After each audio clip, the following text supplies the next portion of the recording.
পরিবারের সব সদস্য বা একাধিক সদস্য যদি সামর্থ্যবান হয় তাহলে সবাই দিবে, নাকি গোটা পরিবারের পক্ষ থেকে একজন দিলেই চলবে?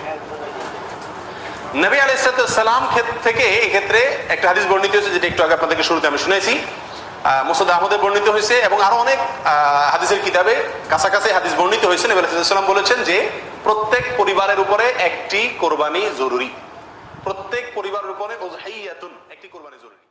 নাই অমুকের নামে কোরবানি দেওয়া, তমুকের নামে কোরবানি দেওয়া, 7 নামে, 3 নামে, 5 নামে, এরকম একটা কথা সমাজে প্রচলিত আছে। এই কথাটা বলাটা সঠিক কিনা? এর উত্তর হলো না, এটা সঠিক না, এই কথাটা ভুল। কিন্তু এই ভুলটা এমন ভুল না যে ভুলের কারণে বড় ধরনের গুনাহ হয়ে যাবে, কারণ এটা বলার ভুল, এভাবে বলাটা উচিত না। কারণ কোরবানি হবে মূলত আল্লাহ সুবহানাহু ওয়া তাআলার নামে। অতএব 5 নামে, 4 নামে, 3 নামে, 7 নামে কোরবানি হয় না। নাম শুধু একটাতেই হয়, সেটা হলো বিসমিল্লাহ, আল্লাহর নাম। ঠিক না বেঠিক? অতএব এই কথাটা বলার ভুল।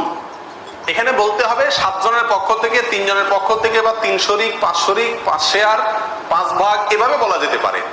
কিন্তু বা অমুকের পক্ষ থেকে, তমুকের পক্ষ থেকে, এভাবে বলা যেতে পারে। কিন্তু অমুকের নামে, তমুকের নামে এভাবে বলাটা উচিত নয়। যদি এখানে কেউ এই উদ্দেশ্যে বলে না যে আল্লাহর সাথে শরিক করে 3 জনের নামে দিচ্ছি, এরকম কেউ উদ্দেশ্য নেয় না, সেজন্য এটা কি হবে না, শিরকে পৌঁছাবে না।